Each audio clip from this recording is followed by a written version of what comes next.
Kommer dit barn til skade, mens det er i børnehave eller vuggestue, så kan du risikere, at pædagogerne må se hjælpeløst til. For det er ikke alle landets pædagoger, der kan yde førstehjælp. Og det er faktisk ikke et lovkrav, at pædagogerne i de danske daginstitutioner skal have det førstehjælpskursus, der kan være med til at redde et barns liv. En gyngetur, en cykeltur eller en tur ned ad rutsjebanen er blot få af de steder på legepladsen i en daginstitution, hvor børn kan komme til skade. Alligevel er det ikke et lovkrav, at pædagoger i daginstitutioner skal kunne førstehjælp. Det vækker bekymring blandt forældre på Nørrebroparkens legeplads. Vi har jo ansvaret for det mest styrbare i vores liv, så det skal de bare kunne. Færdigt. Også i daginstitutionerne selv er man forarvet over, at det ikke er alle pædagoger, der kan yde førstehjælp.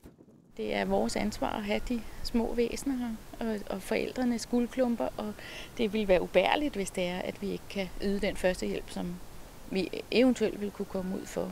Og det kunne være noget med, at nogle børn får noget galt i halsen.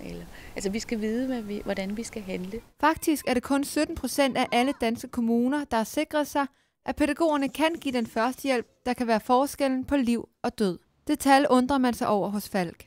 Det var en meget, meget kedelig statistik. Det er jeg meget uforstående overfor.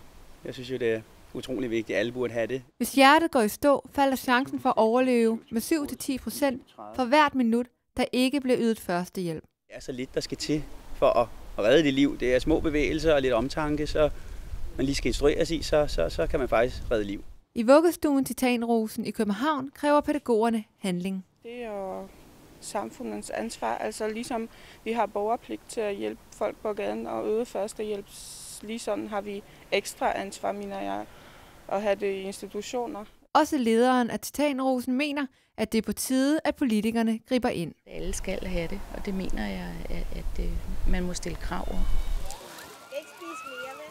Hvert år må børnehaver og vuggestuer sende op mod 30.000 børn på skadestuen som følge af skader, der er sket, mens de var i daginstitution.